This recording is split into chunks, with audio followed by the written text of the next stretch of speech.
አስደናቂው ግሩም እሳት እሱ ድሪቶ ታጥቆ የደቀ መዛሙርቱን እግር ሊያጥብ በተጎነበሰ ጊዜ መላእክት ደነገጡ፣ አደነቁ። አምላክ የፍጡርን እግር ሲያጥብ እነሱ የድንግል ማርያምን ጫማ ለመሳም አንሰግድም ይላል። ይሄ ነው ምልክታቸው።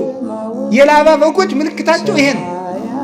የክርስቶስ መልክ የላቸውም። ትዕቢት ነው መልካቸው፣ ስድብ ነው መልካቸው፣ ነቀፋ ነው መልካቸው፣ አጉራ ዘላይነት ነው መልካቸው፣ ሆዳምነት ነው መልካቸው፣ ምቾት ነው መልካቸው።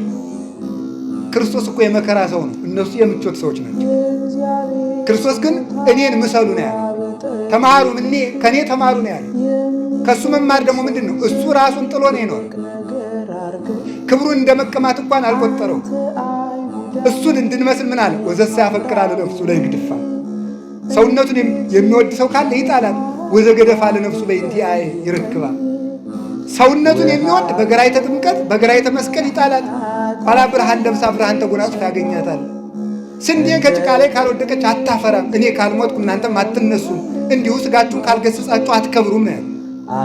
እሱ መስቀል፣ እነሱ ምቾት። እሱ ትትና፣ እነሱ ትዕቢት። እሱ ፍጹም ዝም የሚል፣ እነሱ ፍጹም ተሳዳቢ። ይኸውላችሁ የያዕቆብ በጎችና የላባ በጎች ልዩነታቸው